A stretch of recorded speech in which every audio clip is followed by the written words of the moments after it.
You're listening to the Telltale Channel. I have switched my podcast host away from SoundCloud, and I've switched it to Spreaker, and I've pushed out the new RSS feed to everywhere. So everywhere, anywhere you use podcasting, any app that you use, you should have access to my new podcast. It's changed from Owen's Fireside Chat to Owen Morgan's Fireside Chat. That's the new podcast.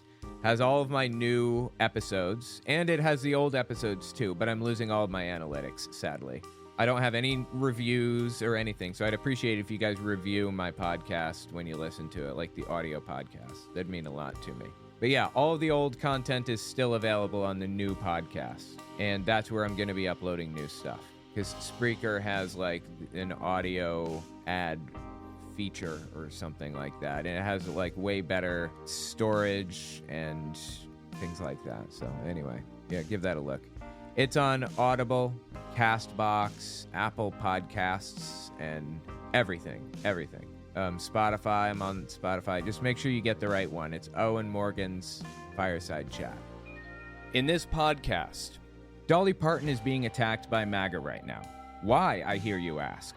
Because she quoted Jesus. I'm coming to find that evangelicals hate that. She said you should love your neighbor. I know that sounds like an oversimplification, but it really isn't. Let's talk about the whole thing.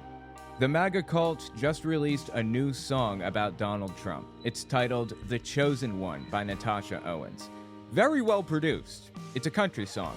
The lyrics are unglued from reality. Let's talk about some of the other MAGA music floating around today too. The superintendent for Oklahoma schools, Ryan Walters, has a new plan to teach Christianity to school children. He's supporting a bill that allows kids to go to church all day instead of school and receive school credit for it. Oh boy, was he unhappy when Satanists announced their plan to use the new law for their own purposes. It's kind of hilarious. We also take voicemails. If you want to leave a voicemail, the number is 1-800-701-8573. If you like what I do and you want to see me continue to do it, don't forget to check out my Patreon. Also, take a look at my website, owenmorgan.com. I'm selling my book, Understanding Jehovah's Witnesses, 400 pages, and my second book, 100 Questions for Jehovah's Witnesses, which is about 80 pages. And you can find them both there on the website. Audio form, ebook form, whatever. It's about my experiences within the religion and the history of the religion generally.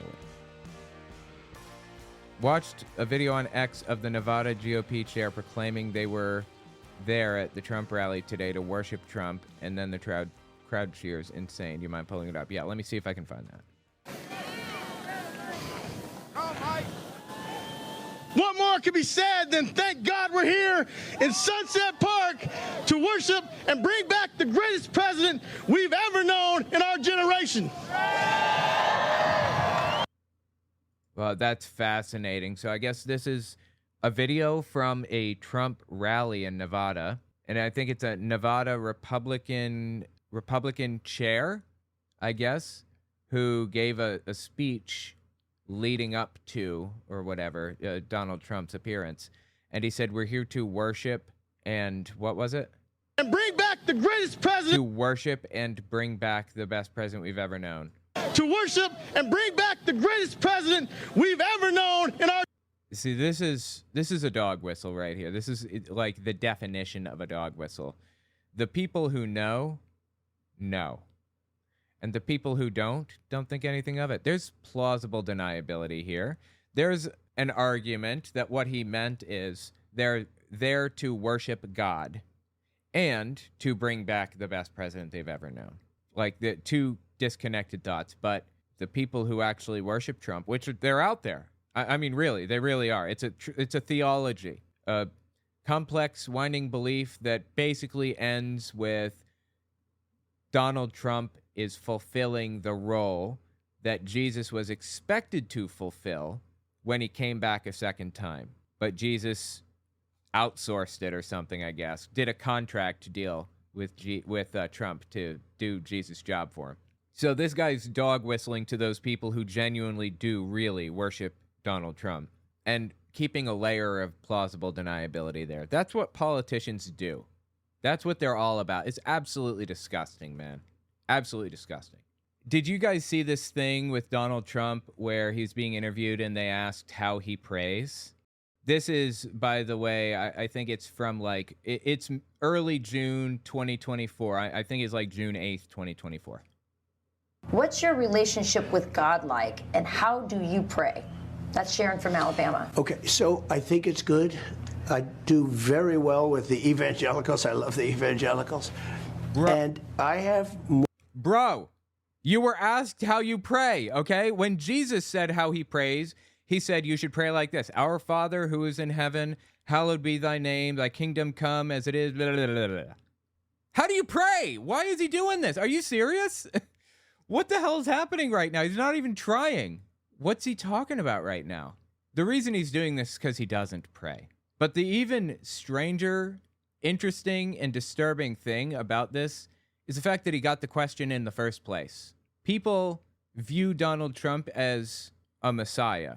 And I don't say that jokingly. He's a messiah to some people. There's a Trump theology where he's like the chosen one, quote unquote. Oh, we're going to talk about a song called The Chosen One about Donald Trump in an upcoming video. The disturbing thing is that I'm not sure if that question was meant to probe his degree of religiosity or if it was meant to get an answer like the answer Jesus gave about the Lord's Prayer. Jesus gave us an opinion on how you should pray. Now they're trying to get it from Trump. Anyway, listen to his answer. It's just like ridiculous, dude. It's good. I do very well with the evangelicals. I love the evangelicals. Okay. And I have more people saying they pray for me. I can't even believe it. How do you pray? Other people pray for me. Really? Oh my God, I love everything about it. And they are so committed, and they're so believing. They say, "Sir, you're going to be okay. I pray for you every night." How do you pray? Oh, I have a guy that does that for me. I mean, everybody, almost, I can't say everybody, but almost everybody that sees me, they say it. It's such a beautiful thing. You know what's a beautiful thing, too? When you look at all of this bad stuff going on, they have nothing to look up to. They have no God. They have no anything. Like, is it just me, or is this dumb as dog? Is Donald Trump stupid as shit, or is he pretending? It's so hard to know. I'm dumber than a box of rocks in a lot of areas.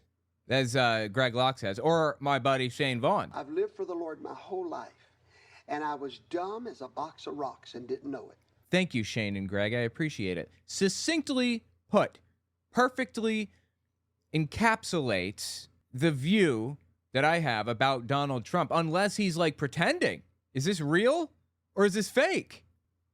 They kill people, they beat people, they push people into subways. There's just nothing there.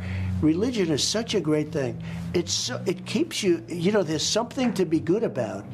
Is this how he prays? Is this like his prayer, or? You want to be good. You want to. It's so important, and I don't know if it's explained right. I don't know if I'm explaining it right. No. The answer is no. You're not. You're not explaining it right. No, but when you have something like that, you want to be good. You want to go to heaven. Okay, you want to go to heaven. So he's saying that the fear of God prevents you from doing bad things. And that's why he has 3 wives. He's had countless affairs. He's committed fraud who knows how many times. God, how many... He doesn't pay his employees. If he hires contractors, usually the deal with contract work is you get half up front, half afterward. Donald Trump would pay them half up front, and then when the job's done, just not pay them. And one of his architects at his golf course came out and said that recently. That's a common thing. And it's going to cost more to go to court and battle him to get that money than it's worth. So they just let it slide. Donald Trump is a colossal scumbag. He is a colossal scumbag. And I think everyone knows that in their heart. He admitted that he's a colossal scumbag when he's campaigning in 2016. You remember that? He said, what was that thing with Hillary? Do I have that clip? I might. It was the moment that Trump the moment he really had an opportunity to capture people's hearts. He said, well, Hillary Clinton accused him of dodging taxes or whatever. And he said, Of course, I know all of the tricks, and guess who else does it? You do it. But I'm the perfect guy for the job because I know how it's done and I can fix it. And that was the moment for Trump. That's when that was his populist message that grabbed people by the heartstrings. So anyway, that was him saying, yes, I am a scumbag and I do scumbag things. And everyone just like clapped their hands into bloody nubs over it. Something like that. You want to be good. You want to go to heaven. Okay? It seems clear to me that Donald Trump is not a God-fearing person, right? Just based on his descriptions, words out of his own mouth. Okay? You want to go to heaven. If you don't have heaven, you almost say, what's the reason? Yeah. Why do I have to be good? Let's not be good. What difference does it make? Right? Or they try to create heaven here. Or they try to create heaven here. Okay. So it seems to me that Donald Trump, honestly, I'm an atheist, okay? I personally believe that Donald Trump is one of our first atheist presidents. I don't like that. I don't revel in it. I'm not proud of it. I think it's disgusting, but I think it's true, sadly. Tell me what you think in the comments. Next up, Dolly Parton is being attacked by MAGA right now. Why, I hear you ask? Because she quoted Jesus. I'm coming to find that evangelicals hate that. She said you should love your neighbor. I know that sounds like an oversimplification, but it really isn't. Let's talk about the whole thing. We'll be right back. Don't forget to check out my Patreon. Also, take a look at my website, owenmorgan.com. I'm selling my book, Understanding Jehovah's Witnesses, 400 pages, and my second book, 100 Questions for Jehovah's Witnesses, which is about 80 pages. And you can find them both there on the website. Audio form, ebook form, whatever. It's about my experiences within the religion and the history of the religion generally.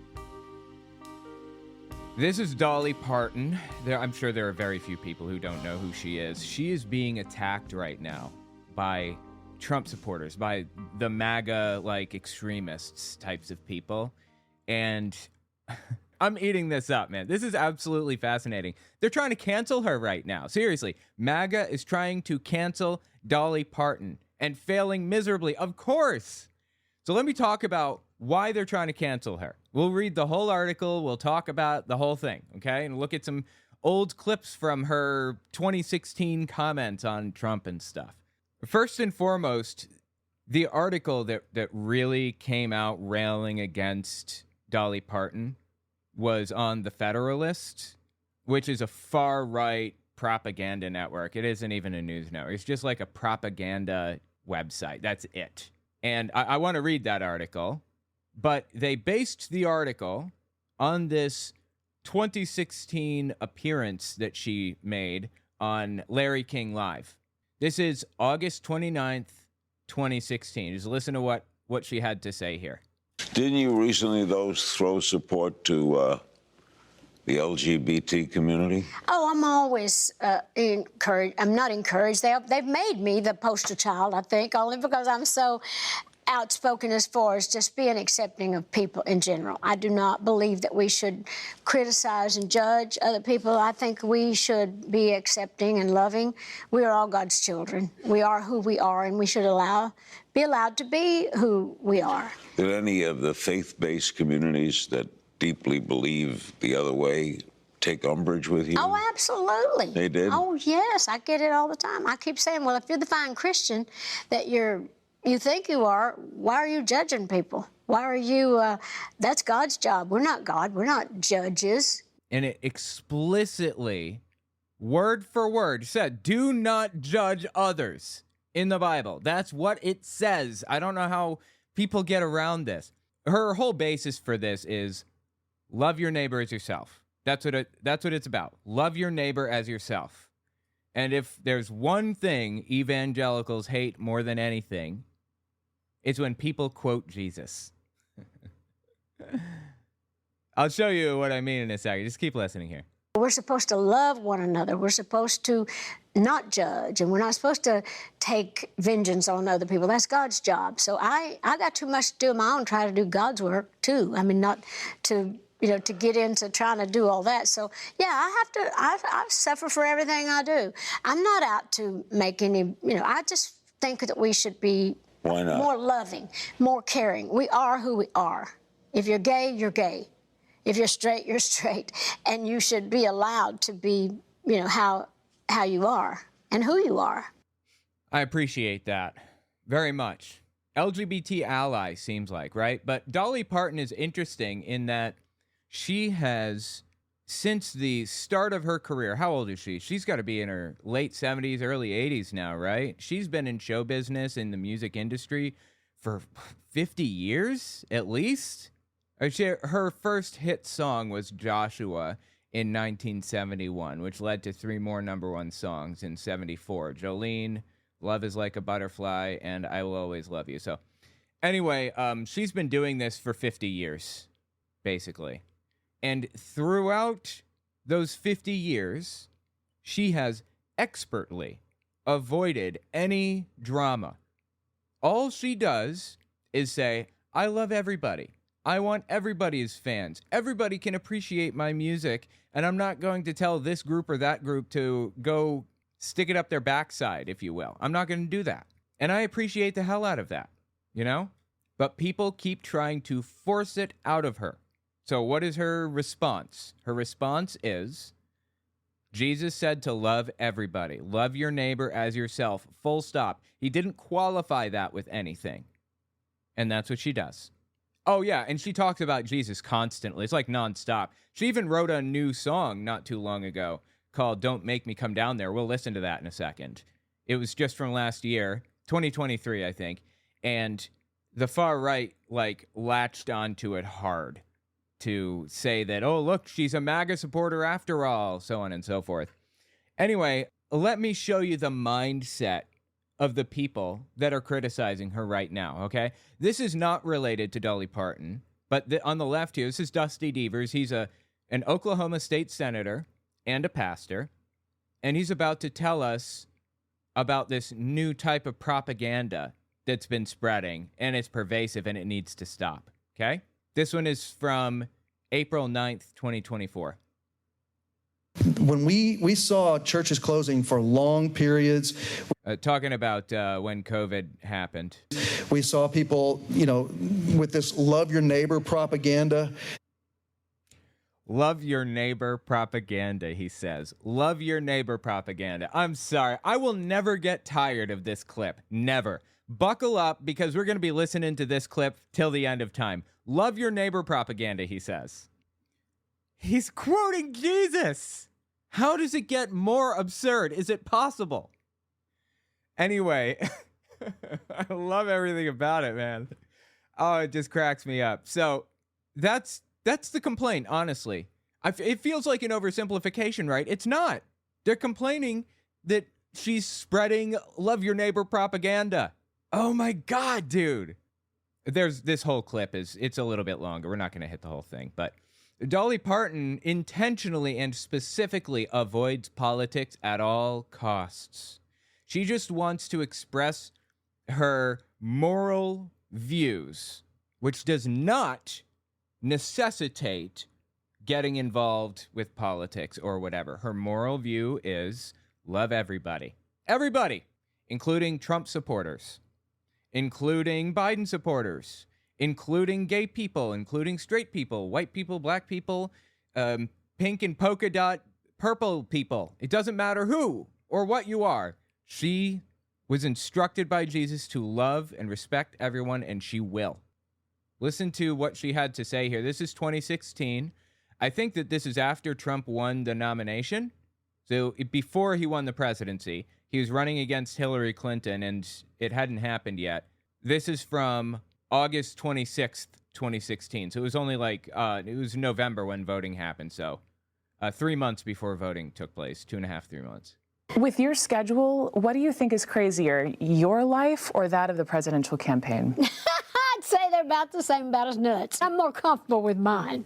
On politics, just briefly, I know Hillary Clinton used 9 to 5 in her 2008 run. I know your pal Kenny Rogers said you were like the Donald Trump of music. Whatever that really meant, I don't know. But where do you stand on this election? Right now, I just don't know. It's just the greatest show on television right now. Bullshit. You don't know.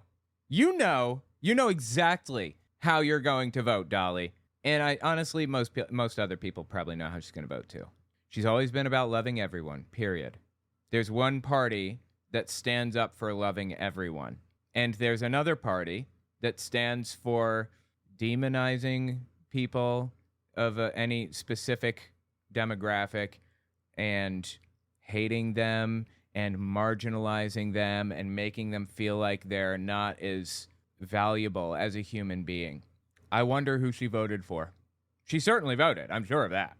Oh, not to mention all the good that she did for the state of Tennessee. She has injected so much money into the infrastructure, building out Dollywood. Didn't she do that? She has improved Tennessee dramatically because she wanted to. Simple as that. You're watching CNN. I do. Well, you can't not watch it, even if it's Fox Television or CNN. See, she's disambiguating, if you will, here. She's trying to make it seem like she's not picking a side. She desperately doesn't want to pick a side here. CNN. I do. Well, you can't not watch it, even if it's Fox Television or CNN or any, whatever you're watching. But it's just crazy. Right now, I'm just not sure. It's just the biggest reality show out there. So I don't know where we're going to land, but I think they're both nuts.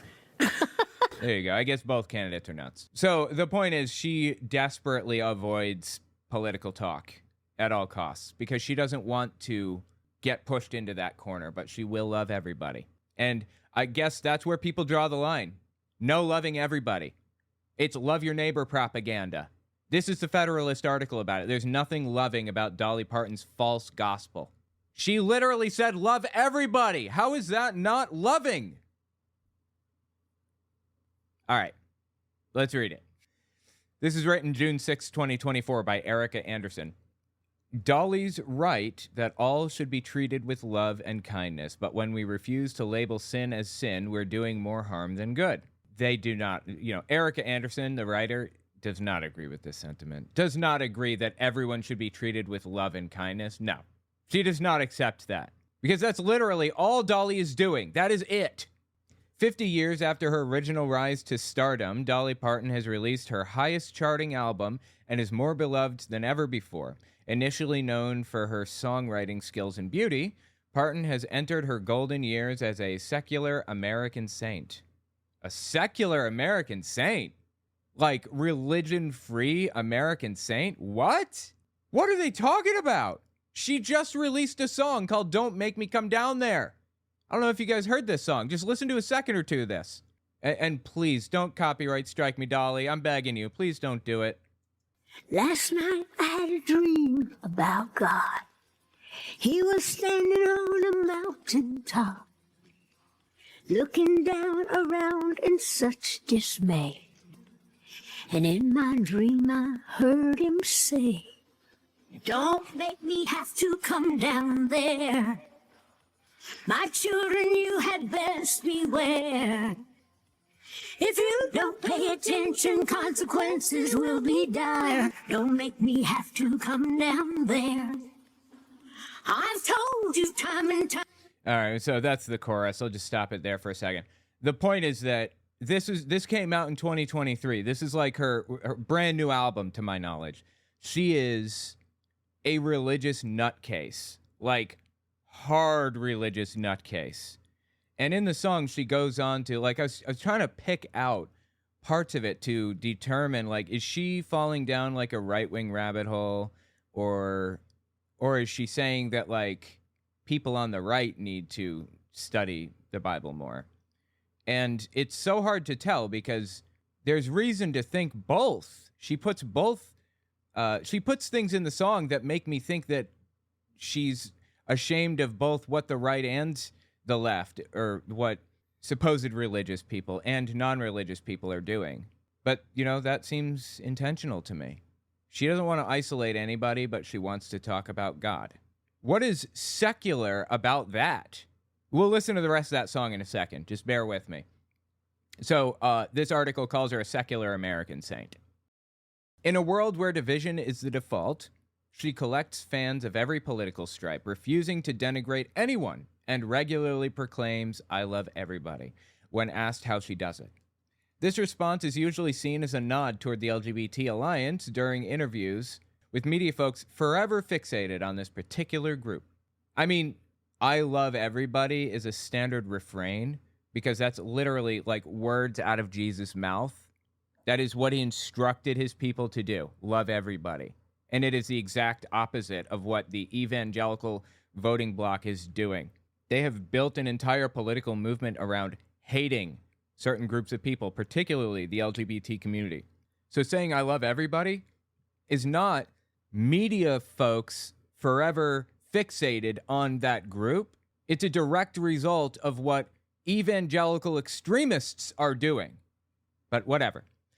Like other universally adored figures such as The Rock and the late Betty White, Parton is a beloved icon. Okay, is The Rock universally loved? I think John Cena is, but I haven't heard about The Rock. Okay. Parton is a beloved icon who generally steers clear of controversy. She would never, for example, speak negatively of those who disagree with her on LGBT acceptance. She just doesn't talk about it.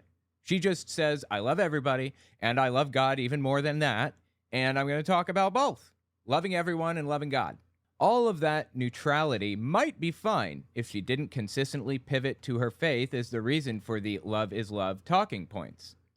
She didn't pivot to a love is love talking points. She pivoted to love your neighbor as yourself. You know, that thing that Dusty Devers seems to think is propaganda? When we saw churches closing for long periods, we saw people, with this love your neighbor propaganda. Love your neighbor propaganda. I can't get over that. I'm sorry, man. Anyway, let's keep reading here. When asked about her diverse community of fans, Parton always mentions Christianity, saying she does her best not to judge and only to love for that reason. Yep, we just listened to it. But Parton's version of love, which includes condoning immoral sexual behavior, no, it doesn't. Oh my God. How can I make this any clearer? You know what? Now you're an asshole. You got that? You're an asshole. Is what you are. No, he's an asshole. Is there anything that can pierce that granite skull of yours? Anything. Has nothing to do with her justifying anything at all. Okay? She says, I love everybody, and I will leave the judging to God. If God judges them as evil, okay. But that's not my job. My job is to love. That's why I'm here. The fruits of the Holy Spirit are the qualities that a Christian will embody after becoming a Christian. It's proof that you're a Christian, and it's not something that you have to work toward, according to the Bible. It's a manifestation. It is evidence that you have come to love God properly. It just happens. And the fruits of the Holy Spirit are as follows. I know because my mom had them on seashells on our wall. They are love, joy, peace, patience, kindness, goodness, faithfulness, gentleness, self-control. Huh, how about that? I don't see a single fruit of the Holy Spirit that says, fucking hate gay people or hate people that don't look exactly like me. That's weird. If I were to listen to the evangelicals talk about it, I'd think that it should be one of the fruits of the Holy Spirit. Anyway, she's not condoning anything, okay? She's saying I love everyone. What a completely backward way of looking at the world. There's something wrong with people in this mindset. Anyway, sorry. But Parton's version of love, which includes condoning immoral sexual behavior, be who you are, she said, is unaligned with God's vision for humanity. Like so many secularized spiritual leaders, Parton equates love with agreement, but the two are not reciprocal. Parton equates love with agreement. What does that mean? What do they mean by this? No, it seems like the writer is equating love with agreement. So she can love everybody and have absolutely nothing to say about their lives because their relationship with God is theirs. And it's not your God business or your place to stick your nose in it. That's not agreeing with anything. That's loving everybody like Jesus commanded. Bottom line. Now, I don't know what this person is saying. She's equating love with agreement. What? Parton equates love with agreement, but the two are not reciprocal. Love doesn't mean we must accept sinfulness as good to avoid hurting someone's feelings. It's not about hurting someone's feelings. It's about following the Bible instruction to not judge others. Leave it to God. And love your neighbor as yourself. Bottom line. It's a reminder to be careful when looking to cultural Christians to light the way. For example, we love to hear Stephen Colbert testify about following Christ, but when he rants against the overturning of Roe v. Wade, it's clear he's misguided. Really? He's misguided. Interesting. How is he misguided? Because I seem to remember the Bible saying in Numbers 5:11-23 that abortion is not only justified, but mandatory, commanded in some cases. Like if your wife cheats on you, for example, you should get an abortion. Bring your wife to the priest. He will give her this concoction that she drinks, and after drinking it, she'll have an abortion if the baby was not yours or whatever. How can they possibly say that abortion is banned according to the Bible? It is not. It is explicitly not. So this whole Roe v. Wade thing here, where is it? He rails against the overturn of Roe v. Wade. No, I'll tell you what's happening here, okay? Whoever wrote this on the Federalist, who was it, Erica Anderson, are completely ignoring large swaths of the Bible, just pretending it's not even there. Cut it out with a razor knife and only read the parts that they like. Or just cut the parts out that they don't like and come up with their own ideas for what's right and wrong. That's what's happening right now. This does not match what the Bible says. Okay? I'm no defender of the Bible. I'm not a Christian. I think it's a grotesque book, okay? I'm not trying to defend it. But they are getting it wrong, completely wrong, and attacking somebody who's actually, in this case, funny enough, getting it right. It is so stupid, I don't have a word for it. Okay, let's continue. It's a reminder to be careful when looking to cultural Christians to light the way. For example, we love to hear Stephen Colbert testify about following Christ, but when he rants against the overturning of Roe v. Wade, it's clear he's misguided. Similarly, in the same week that Parton mentioned her upbringing in church, The Advocate, a large circulation magazine, called her an LGBTQ plus icon, and her rhinestone-studded flashy outfits, big hair, and infamous chest have inspired many a drag queen. Okay. That's not her fault. That's all you have to say. That's not her fault. That right there, that sentence should justify erasing this whole paragraph. It's not her fault. What people do with her image or whatever. But okay, let's keep reading. That's not her fault, but she does seem to indulge it. How? How does she indulge it?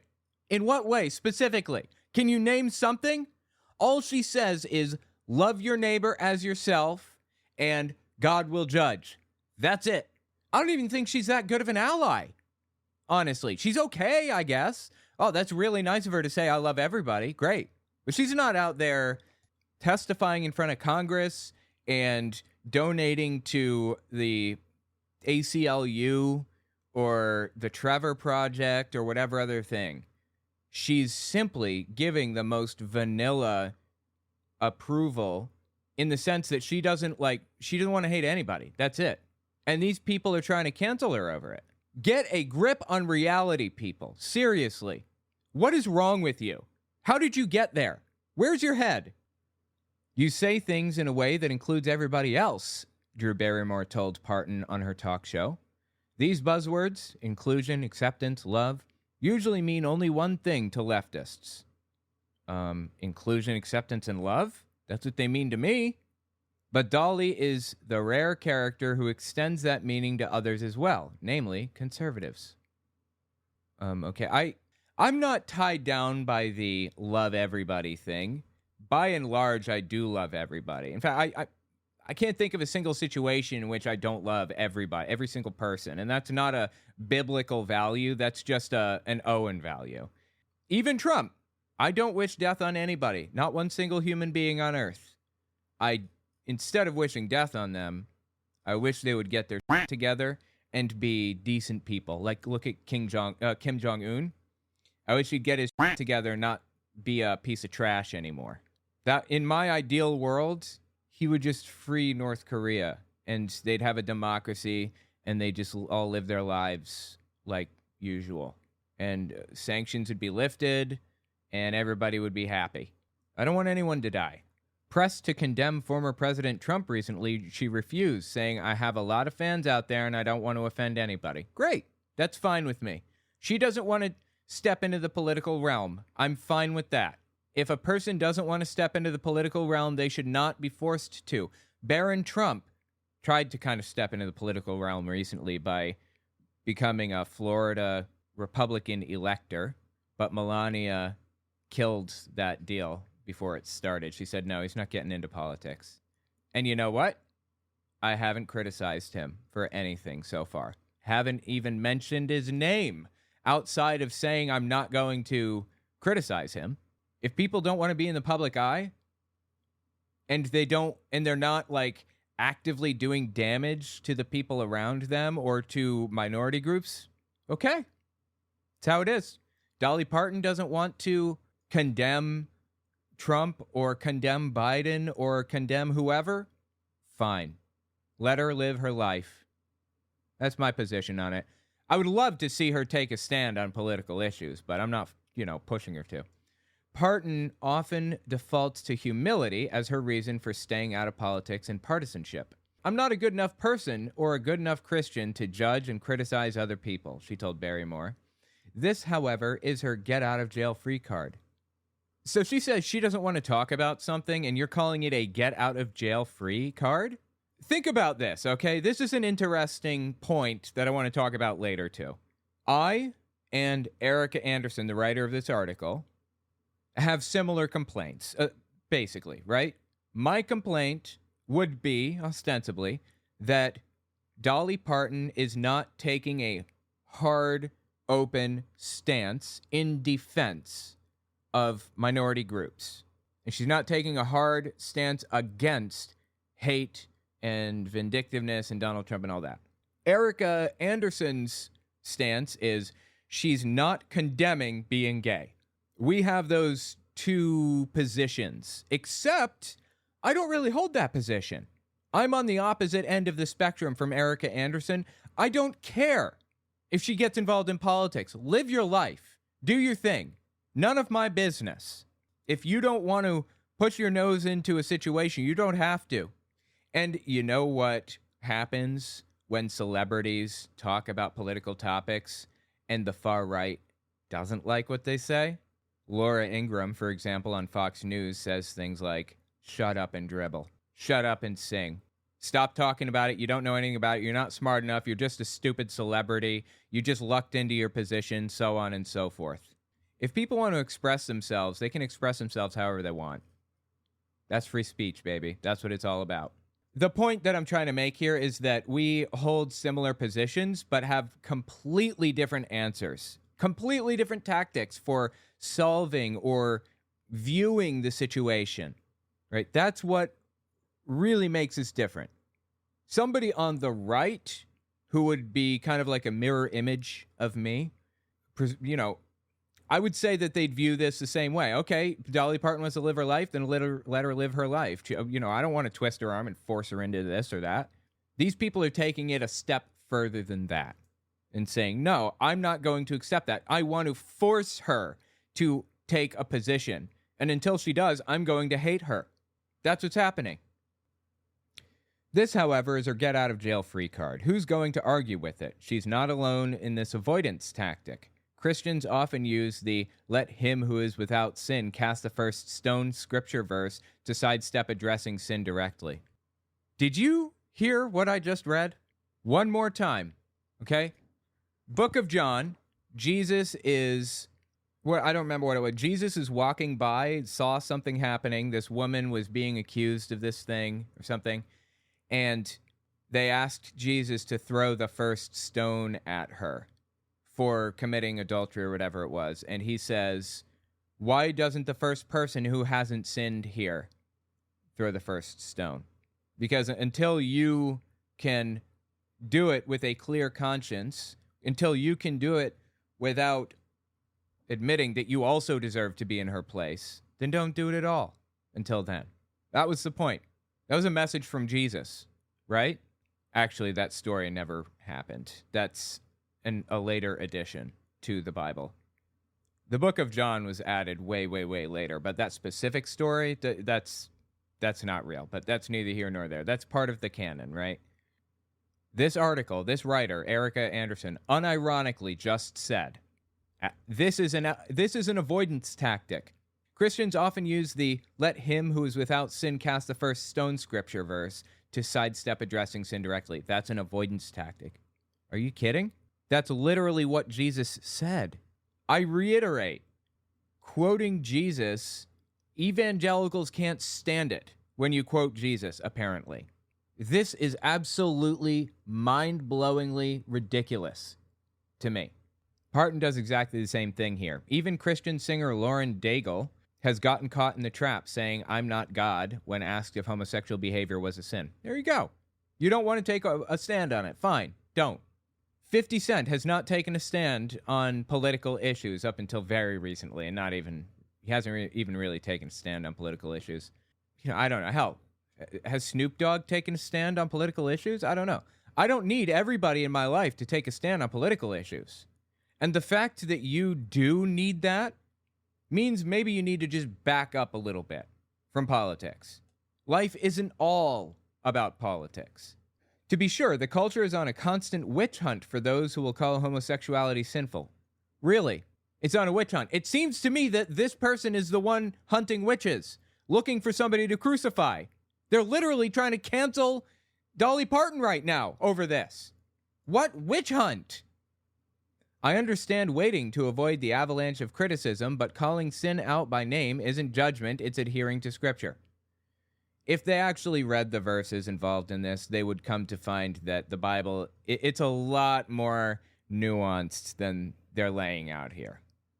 Out of 32,000 verses, the Bible mentions being gay a total of 6 times. 6 verses. Genesis 19, I think, Sodom and Gomorrah. But Sodom and Gomorrah weren't destroyed because they were gay. They were destroyed because of their ill treatment of the poor. Leviticus 18 and 20 mention it in the Mosaic Law, but we don't follow that anyway. That's why we eat pork and shellfish and wear cotton and linen blends today. 1 Corinthians, 1 Timothy, and Romans 1:27 are the other 3 verses. And those verses are talking about male prostitution and pederasty, taking advantage of young boys, basically. It did not, at any point, ever condemn long-term gay marriage. And Jesus didn't say a word about it. Nothing. Like literally nothing about gay people. And being a Christian, I would assume that everybody would want to follow Christ and his example. But far be it from me to define your religion for you. Anyway, it's not adhering to Scripture is the point here. It's adhering to Erica Anderson's moral belief system, which she has desperately tried to reaffirm by flipping to every possible Bible verse, all 6 of them. Parton had no problem identifying another kind of sin, saying judging others is just as bad as any other sin. Yeah, I mean, the Bible says that. I guess she's a good enough Christian to call that one out. No, she's telling you to stop judging. Is it really granite up there? Is that the problem? Are you really dumb as dog shit, or are you pretending? I can't tell. Furthermore, it's illogical to avoid taking a stand on something simply because of imperfection or human nature. If this were the case, we couldn't call anything wrong. You can call things wrong, plenty. Like most people, I too see, this is a moral relativism thing. They're saying, basically, why did we pick the age 18 for when people can get driver's licenses? Why not 16? Hell, why not 15? Why not 14 years old and 364 days? Is there really that big of a difference? Why not 12, 11, 10, 9, 8? We could pick anywhere along the spectrum because there's no hard line. It's called a bright line rule by lawyers. In law, there are bright line rules. You can't drive when you are at a 0.08 blood alcohol level, but you can drive at 0.079. That's a bright line. Is it arbitrary? Yes. But everybody is agreed on it because that's, it has to be drawn somewhere. And we'll find the best place to draw it that have the fewest repercussions for society. When your street says 40 miles an hour, is that arbitrary? Yeah. It's arbitrary, but it's also based on science and empiricism. If you set your speed limit to 60 miles an hour in school zones, how many more kids are hit by cars in that case than if you set it to 15 miles an hour? Of course, there are limits to everything, but bright line rules. That's what it's all about. It's illogical to avoid taking a stand on something simply because of imperfection or human nature. If this were the case, we couldn't call anything wrong. That's simply false. We can call things wrong if we want. It's a bright line rule. Love everybody, period. That is my bright line. Like most people, I too love Parton. I can tell. She's fun, confident, beautiful, and still spunky at age 78. I appreciate that she refuses to condemn conservatives, as so many Hollywood Democrats do. Right, okay. But according to Scripture, she is wrong on the issue of homosexuality. She's right that all should be treated with love and kindness, but when we refuse to label sin a sin, we're doing more harm than good. The gospel of Dolly Parton is popular with the masses, but don't bank your eternity on it. That's the article. Honestly, there are so many more deserving people to go after. You know, Robert De Niro came out and openly condemned Donald Trump, said he's basically said he's a bloodsucker, that he drains everything dry that he comes across. Not in those words exactly, but that was the sentiment. He's opened himself up. He's entered the political realm. He has put up he's put up his hands and put boxing gloves on. Why are you going after Dolly Parton? Now, regarding the song that she sang earlier, we played a little bit of it. QAnoners actually listened to this song and believed that she was speaking to them at the time. That's the fascinating thing about the way that Dolly Parton does things. Her music can apply to anybody. It can very easily be interpreted as like a message to the left against the right, or a message against the left to the right. But just like the bottom line is that she doesn't like where society is at this immediate moment. And she says that God's going to come down here and chew bubble gum and kick some asses, and he's all out of bubble gum, basically. Anyway, listen to a little bit more of her song here. Don't make me have to come down there is what it's called. I've told you time and time again, you can't disobey and hope to win. I am still the boss here, in case there's any doubt. You know I put you in this world and I can take you out. So these are all like old sayings that older people said to their kids. I heard that. I brought you into the world, I can take you out. Don't make me have to come down there. You know, this is all just old like boomer threats to their children, basically.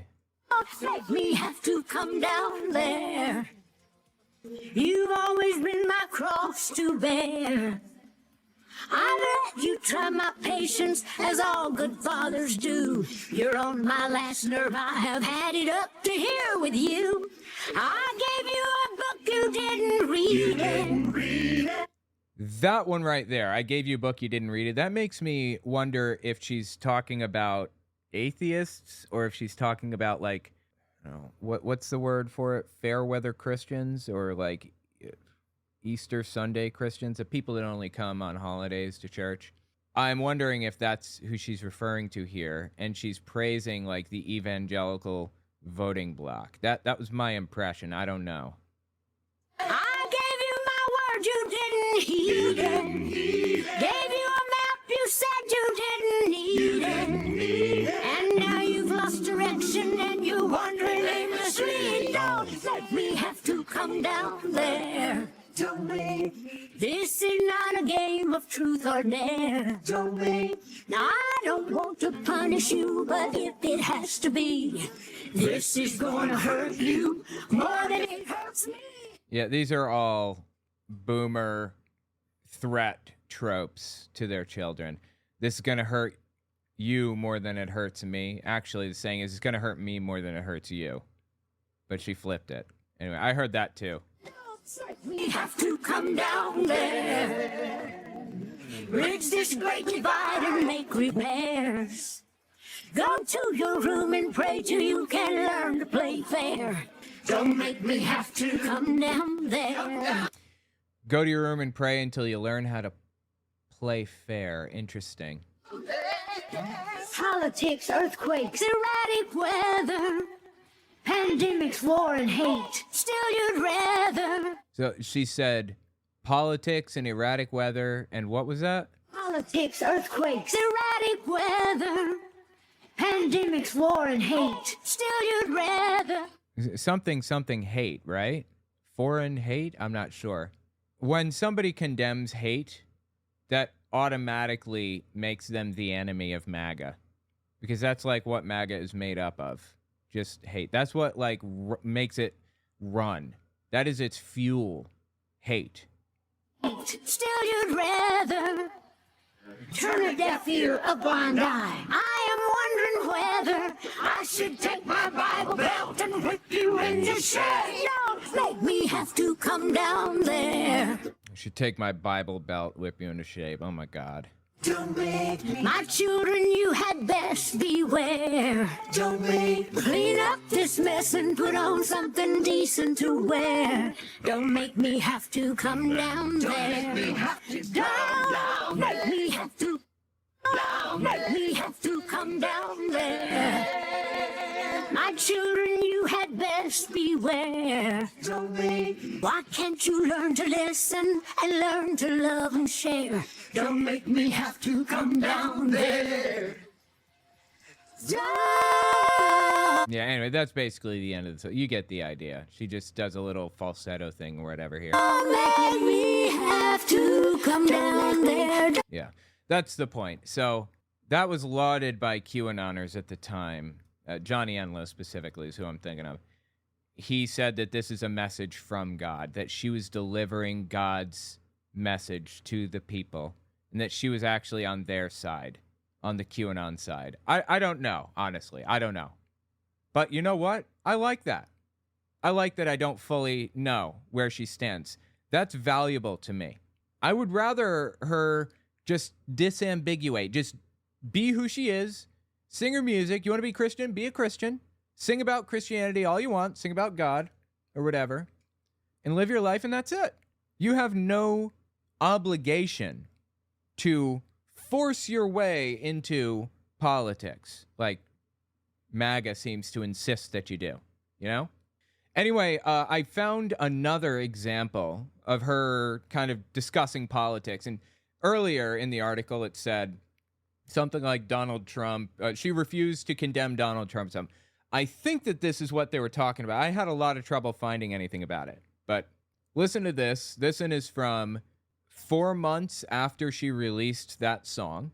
It was on May 16th, 2023. You debuted your new rock single. You wrote it yourself. Everybody's talking about it today, and I think particularly, Dolly, because of the lyrics. You just sang some of them, but if I could read some of them to you. Don't get me started on politics. Now, how we to live in a world like this. Greedy politicians, present and past, they wouldn't know the truth if it bit them in the...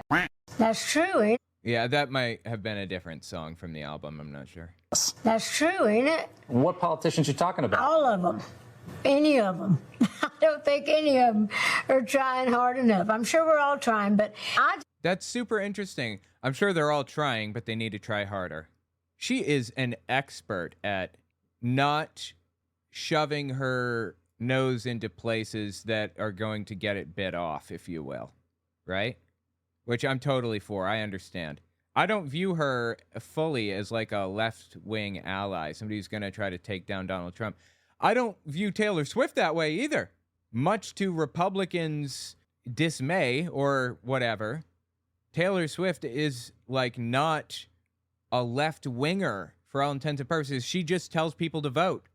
And by and large, voting, having a higher voter turnout is bad for Republicans every time. That's why they try to depress the vote as much as possible.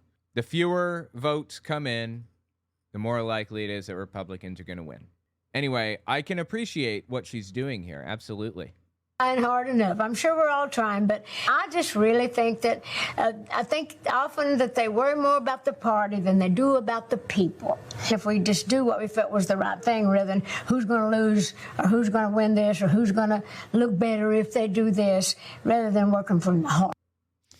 She is very, very pretty still. Like, she's 78, almost 80. She is very pretty. She has really done a good job of taking care of herself and, staying agile and working out and things like that, seems to me.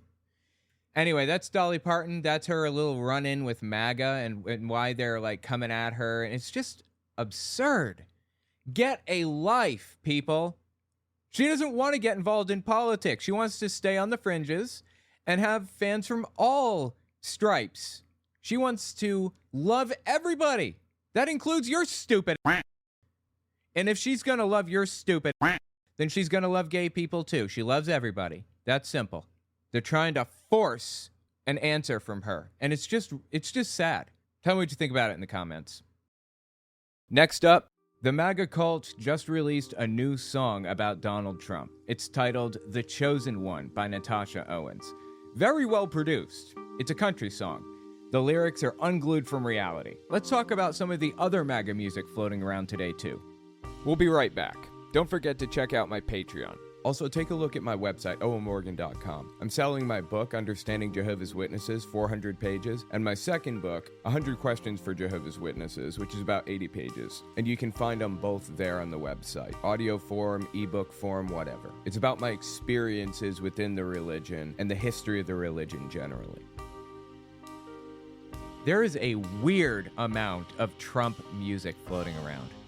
The Chosen One. He's something divine. He gets in trouble bigly time after time. Gets in trouble bigly time after time. Is that what they just said? He's controversial, but one thing is true. Imperfect people, a perfect God can use. I'm standing with the Chosen One. The Chosen One. Standing with the Chosen One. I've talked about this before. I'm not going to hit it again today, but there is a Trump theology. I don't mean like a Trump cult. Yeah, obviously, that MAGA is a cult or whatever, but I mean an actual religious belief in which Trump is fulfilling the role that Jesus was expected to fulfill when he comes back. So the belief is that Donald Trump is the second coming of Jesus, basically, in literal terms. And I guess these people are from that, like, belief system, right? The Chosen One.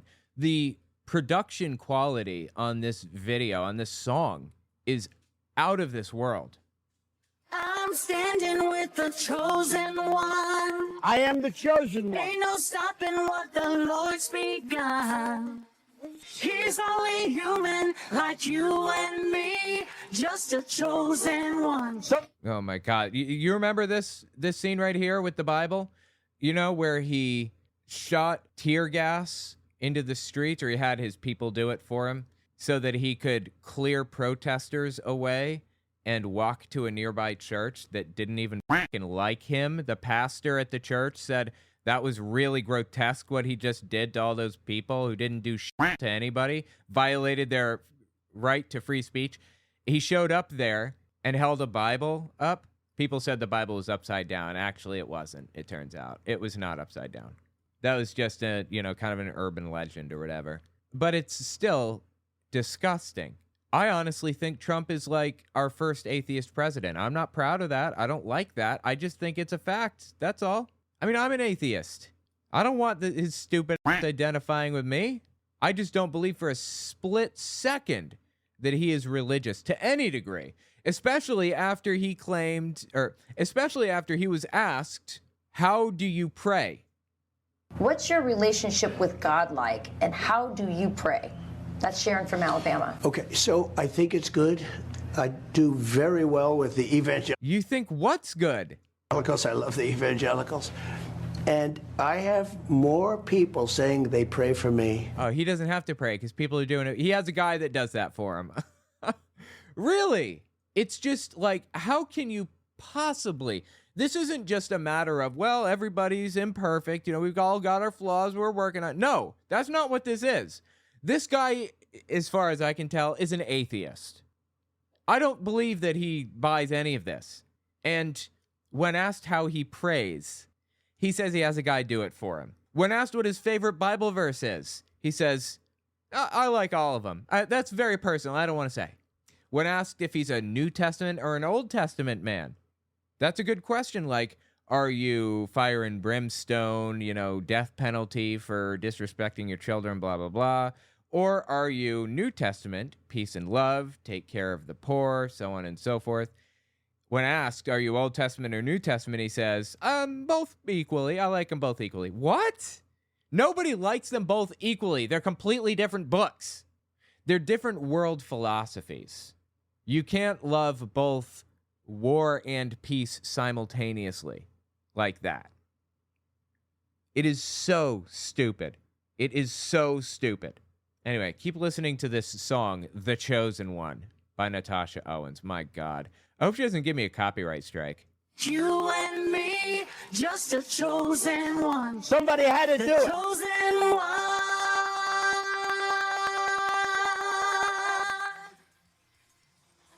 This great nation is under attack, and its real leader has arrows in his back. And its real leader has arrows in his bag. Biden, Fani Willis, I think, Alvin Bragg, Letitia James, and Jack Smith. Those are the prosecutors coming after him. Bragg succeeded. Seems like Fani Willis, that case is dying. It seems like the documents case where he kept classified documents and refused to turn them over, kept them in his bathroom, probably sat on his toilet reading them like they were a f***ing shampoo bottle. Yeah, that was stalled, that case, by the judge that he appointed, Eileen Cannon. And Jack Smith is a prosecutor in that one. So anyway, I guess they're just listing like all of the prosecutors, okay? So many greet him with a Judas kiss, but God gave us a warrior for such a time as this. I'm standing with the chosen one. I'm wondering why they're not showing the pictures of him standing next to Jeffrey Epstein and all of the girls that he stood next to with Jeffrey. Why didn't they show any of that? Ain't no stopping what the Lord's begun. He's only human like you and me, just a chosen one, the chosen one.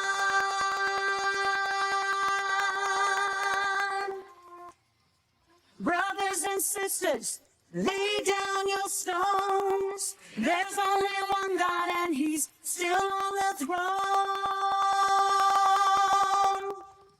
I'm standing with the chosen one. Ain't no stopping what the Lord's begun. Like, honestly, this is a really high production quality song, right? Seriously. It's really, really good. If it had been about any other subject, hell, loving Jesus even, if it had been about loving your kids or something, it doesn't sound like a dark song like sadness, like I've lost my wife and my kids or anything like that. It doesn't sound like that. It's more upbeat, right? So I guess it could be about loving your kids or even Jesus, but it's simply wild to me that they wrote this song about Donald Trump. If it had been about any other subject, it would have succeeded gloriously. It might still, I don't know. It'd probably be chart topping in the country music genre, like really good. It is insane that this is making its rounds and that it's so popular right now. Like, wow, dude. Begun. He's only human like you and me. Oh, yeah, this is where he catered the White House with McDonald's hamburgers, or hamburgers as he calls them with a D. Hamburgers. Oh, you guys remember that? That's just so funny. Just a chosen one, the chosen one.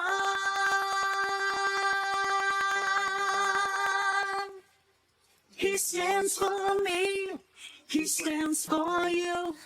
He stands for freedom. He stands for truth. Trump is the chosen one.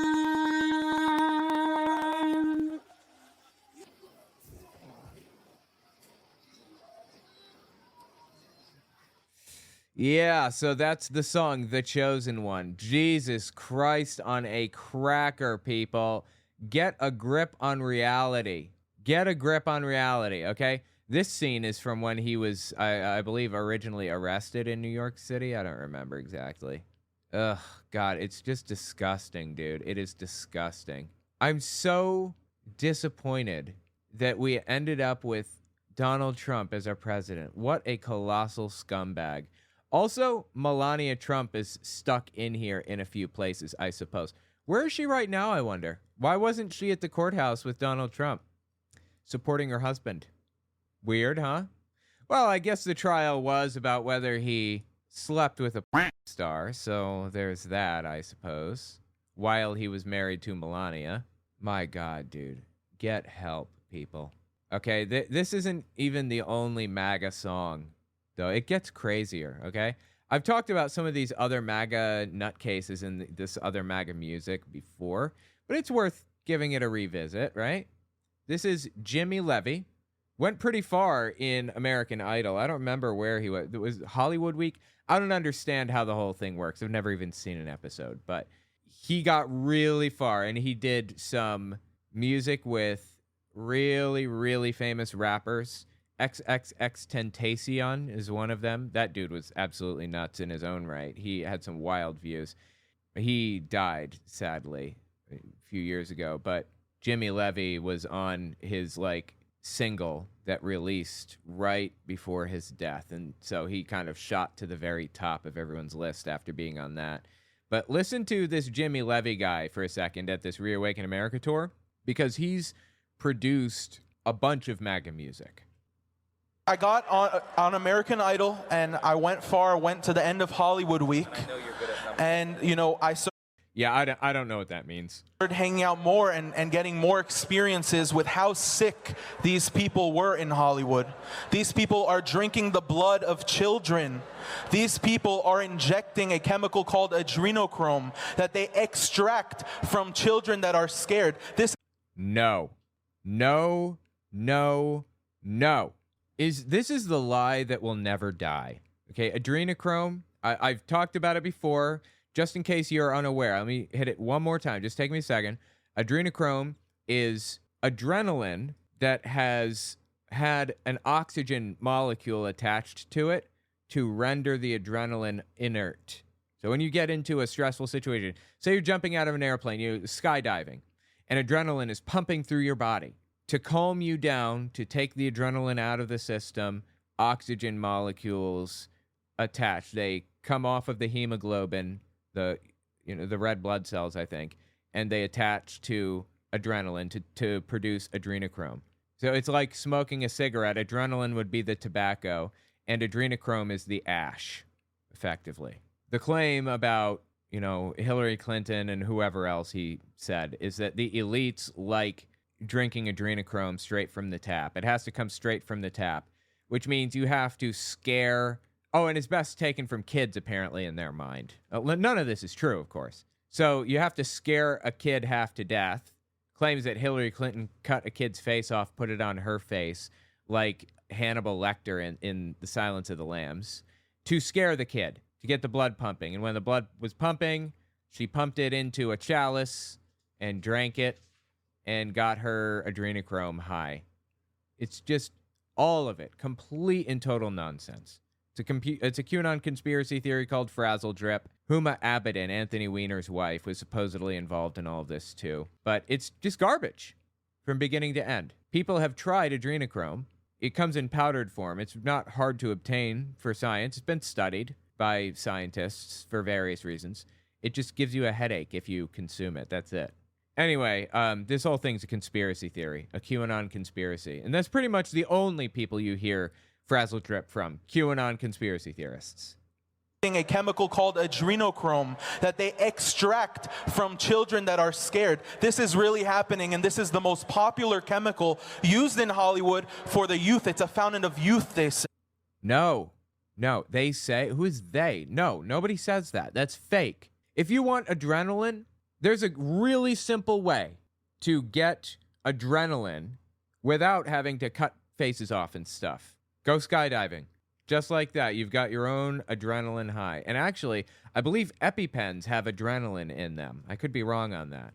So I guess get an EpiPen. You know why adrenaline is not used as a recreational drug? Because A, it's not that good, and B, you can produce it yourself pretty easily. It's just so stupid. Just so stupid. Youth, it's a fountain of youth, they say. It's disgusting, and it needs to be exposed. Jim Caviezel tried to expose it and was called crazy, but it's the truth. No, he's crazy. Jim Caviezel. He played, I believe, Jesus in The Passion of the Christ, that old movie, if you remember that. And he also played some guy in a movie called The Sound of Freedom. I think he's like the lead character. By the way, Sound of Freedom, also supposedly based on a true story. It was not. The guy that is based on is a right-wing, adrenochrome-believing QAnon conspiracy theorist, just like Caviezel is. And Caviezel didn't try to expose anything. It's all nonsensical garbage. All of it, all the way down. This is what is being used. No. These people worship the devil. No. Anyway, he made a music video that I wanted to watch just because it's a MAGA music video. It's so entertaining to me. It starts out and it says, amidst a firmament consumed by the oppressive grip of government overreach and tyrannical control, a man by the name of Jimmy Levy emerged, poised to make a difference. Fueled by I think he misspelled fueled, but whatever. Fueled by the Holy Spirit, he set out to bring together a group of gifted individuals.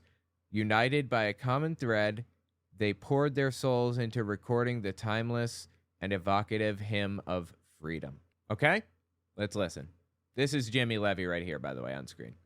Take all our money, but you can have our soul. Who's taking his money? I don't want his soul anyway. You can burn down our buildings, and we'll still find a home. Okay, this is propaganda, obviously. I'm sorry, I have to stop every few seconds to debunk it when he says something wrong. Burn down our buildings? Like, that never happened. What are you talking about? I live in Manhattan. Buildings were not burned down. They're like the, George Floyd protest, people accused of burning buildings down and burning towns to the ground.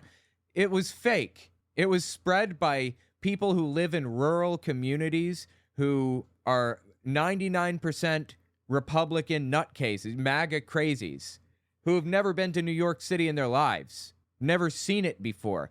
And they fearmonger and spread this nonsensical garbage about how New York City's just been burned to the ground. No, I've literally never in my life ever felt unsafe in New York City.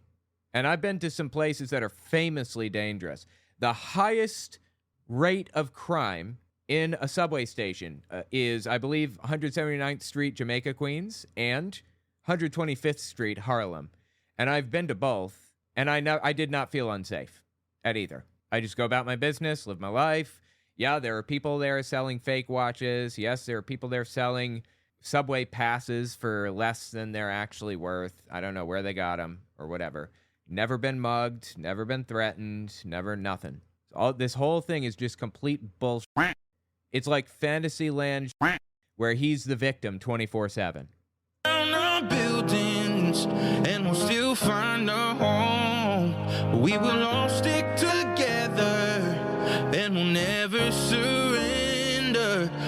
Sorry. Somebody says, not sure when adrenaline and epinephrine became known as the same thing. That's my mistake. Is an EpiPen epinephrine rather than adrenaline? I'm sorry.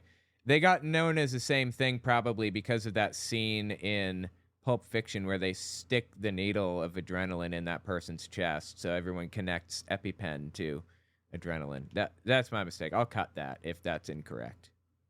And we'll never surrender. We won't give up our freedom. Beautiful voice, I've got to say. He's a MAGA extremist nutcase, but he's got one hell of a voice. There were bright lights before it all went to dark. Leader of Latinos for Trump. And there were white lies they divided our hearts. In the blink of an eye, I believe this is just a pastor. we were all left with scars. Listen to man-made decisions, should've trusted God. In the blink of an eye, left with man-made scars. What does that mean exactly? Let's listen one more time to the whole thing here. In the blink of an eye, we were all left with scars.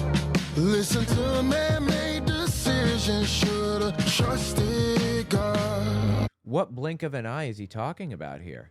I'm sorry, I'm just lost.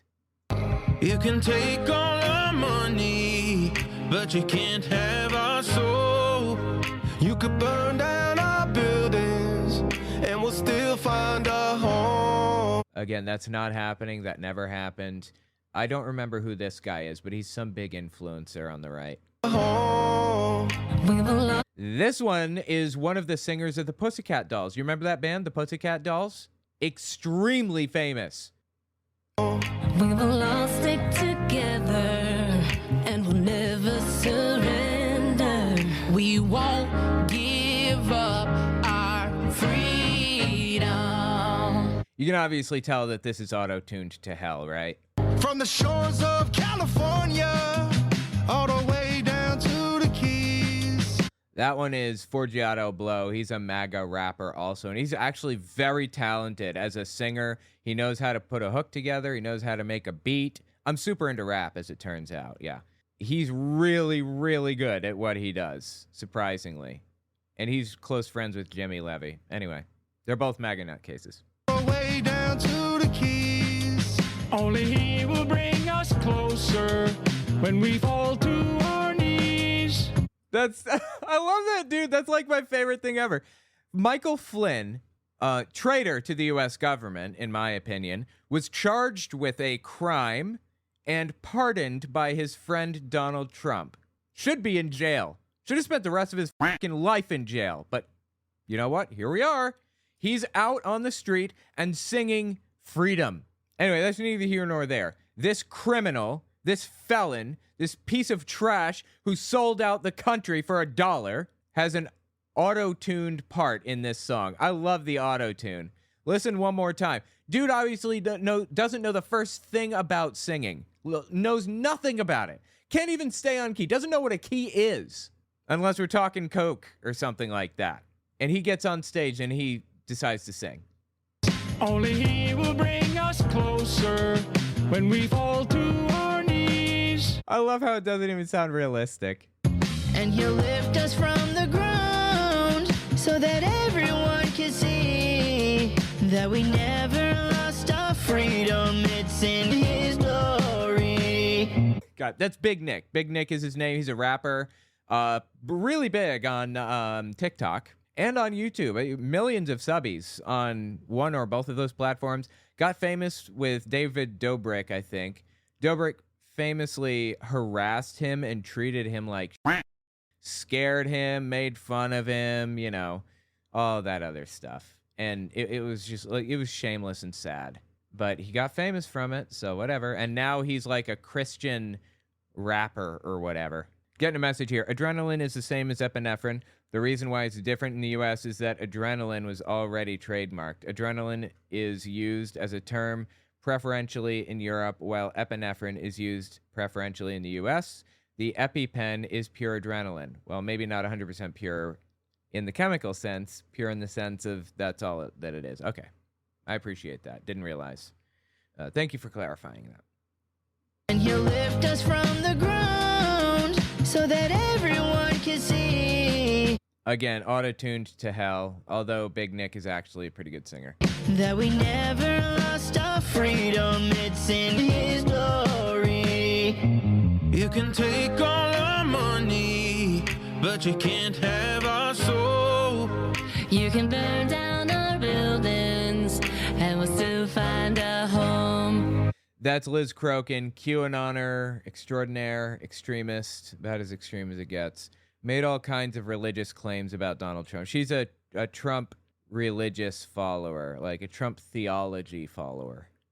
We will all stick together, and we'll never surrender. We won't give up our freedom. Oh. I think that this is Jimmy Levy's wife. I could be wrong. And I don't remember who this woman is, but she's another right-wing influencer. Everybody on stage here is extremely well-known and influential in right-wing spheres. Anyway. Freedom. Oh, we are running from left to right. Yet we find nothing on either side. We'll live in a doubt until we all just figure out that only God gives it to us. God gives us freedom. The Lord, He gives us freedom. Like, I feel that the beat is off. They're doing too many steps in between. I don't know. It's just weird.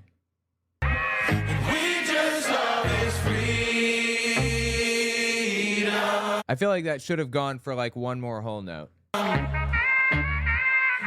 we won't give up our freedom. That one was correct. God gives us freedom. Lord, He gives us freedom. We just love His freedom. See, on the left is Greg Stinchfield. He's a Newsmax host or an OAN host, one of them. He's famous, very famous. And he didn't have a part in this. In fact, if you look through this, you'll notice that he's only in like half of the shots.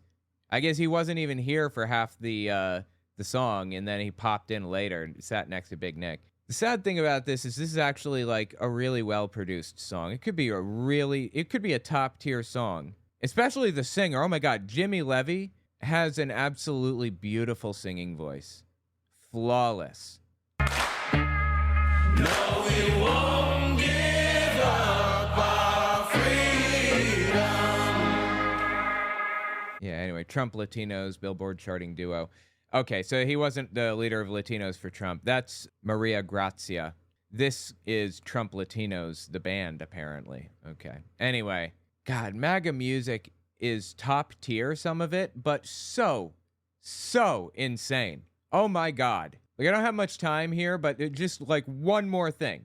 Listen to this song by Forgiato Blow. This is like the beat and the hook on this is top tier.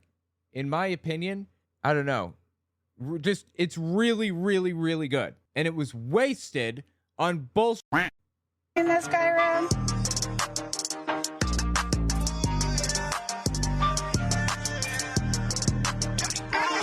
You know the feds did a sweep, they was knocking at the front door. Patriots pulling up, knocking on the Capitol.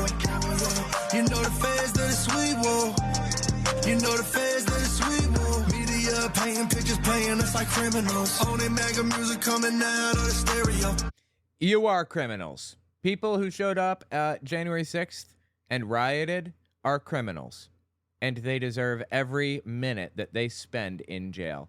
Roger Stone is also a criminal who was pardoned by his criminal boss, Donald Trump. And who else we got here? Yeah, I don't know who these other people are, but Jimmy Levy is also a criminal. Should have spent time in jail for all of the, everything that he's, like all the affiliation he's had with these Trump extremists and all of the dirty, illegal, underhanded things that they've taken part in.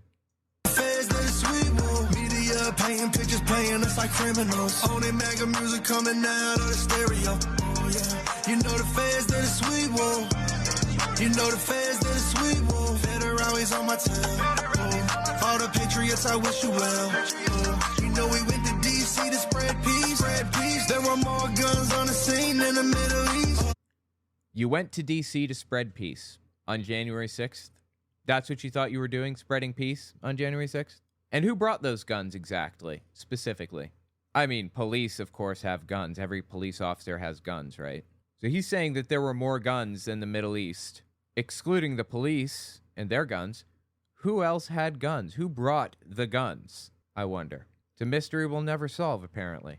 Anyway, it's such a shame that these people are so brainwashed. They are so lost in their head because their music is actually really good quality, high quality. This song gets stuck in my head sometimes. And Jimmy Levy's voice is just beautiful. And we'll still find a home. Not hers. Nope, not hers either. Where the hell is Jimmy Levy? Live in a doubt until we all just figure out. That's flawless, man. This guy's a master at making music and at singing. And it's so sad to see that talent lit on fire for absolutely nothing. Back to this Trump is the Chosen One song. I don't like country music. I think it's terrible and stupid, and it's just, I don't like it. And this song is a country song. He's something divine. He gets in trouble bigly time after time. But her voice is on point. I don't know Natasha Owens, but she knows how to sing. And she also knows how to construct a song with a hook and with the underlying beat and everything. It's flawless, all of it. She is extremely skilled at what she does, a master, if you will. And it's wasted on garbage. It's wasted on being a cult member. Let me rephrase. It's wasted on being a member of the Trump religion, the theology. Cult aside, forget the cult aspect. It's a religion. How did a politician get a religion formed around him like that? This should raise everybody's eyebrows. That's nuts. Anyway, tell me what you think about it in the comments. Beautiful music. Absolutely insane people. Next up, the superintendent for Oklahoma schools, Ryan Walters, has a new plan to teach Christianity to school children. He's supporting a bill that allows kids to go to church all day instead of school and receive school credit for it. Oh boy, was he unhappy when Satanists announced their plan to use the new law for their own purposes. It's kind of hilarious. We'll be right back. Don't forget to check out my Patreon. Also, take a look at my website, owenmorgan.com. I'm selling my book, Understanding Jehovah's Witnesses, 400 pages, and my second book, 100 Questions for Jehovah's Witnesses, which is about 80 pages. And you can find them both there on the website. Audio form, ebook form, whatever. It's about my experiences within the religion and the history of the religion generally. On screen, we have here Ryan Walters on the right. He's the superintendent over all of Oklahoma schools. He was an elected official, I believe. On the left is a Fox Business host. What's his name? Not Lou Dobbs. God, I don't remember his name. Stuart Varney? That may be it. Anyway, let me just give you an idea of who Ryan Walters is. Because he just passed a bill or just submitted a bill or is supporting a bill to allow kids to attend church services all day rather than going to school and receive school credit for it. So he's sacrificing education for church service. Doesn't matter if you can read or count or do long division. Doesn't matter if you understand the basics of science or psychology or whatever. Irrelevant. What matters is that you love Jesus. Future job prospects, well, might be out of luck on that one, but you'll know what your preacher believes about the Bible. So there's that, I suppose. Listen to what he had to say on Stuart Varney, because that bill is obviously being used by more than just Christians. I don't know how he didn't see that coming, and he is not happy. Is this all about the teachers' union shutting down the schools? Is that why you talk to them of a terrorist organization? Oh, yeah, he called teachers' unions terrorist organizations. Like, what? Well, that's part of it. That's where they started, by forcing our schools into shutdowns till they got a payoff from the federal government. You mean people are bargaining with their employer to make more money? How did he misinterpret workers bargaining with corporations to raise their wages, to raise their pay? How did he interpret that as, what was it he said? By forcing our schools into shutdowns till they got a payoff from the... They're forcing schools into shutdowns until they get a payoff from the... Like they're blackmailing the government? Really? That should tell you all you need to know about his mindset, where he is in there, and what's knocking around up there. The answer is nothing. Nothing. Anyway, listen to what he said about the schools and the, church services and all that. By the way, this video we're about to watch, he released this on his Twit account, I think. It released June 7th, 2024. We just put in place a new bill, HB 1425. Here's what this bill does. It allows students during the day in high school to go to a church, receive religious or moral study, and get credit for it. We want to encourage our kids to freely express their religious beliefs, and so we're very excited about this piece of legislation. Oh, yeah, absolutely. I want kids to be able to freely express their religious beliefs, too. You know what I don't want, though? I don't want teachers or administration forcing children to hold very specific beliefs or forcing children to learn specific beliefs. Children should be allowed to express themselves however they want, absolutely. But if you're a de facto arm of the state, which you are when you're a teacher, you are acting as a representative of the state, then you have your speech limited when you are in that role. That's just what it is. That's how it's always worked. That's how it should work. If you don't want to have your speech limited while you're in that role, then don't be in that role. When you go home at the end of the day, say whatever you want till you're blue in the face. Nobody cares.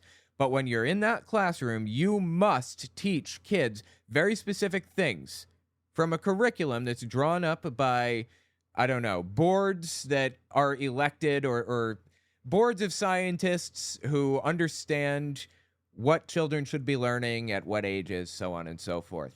Like if you're teaching pre-algebra to a class of 6th graders, you are not allowed to start teaching geometry instead, or to teach pre-calculus instead, or algebra 2. You can't do that.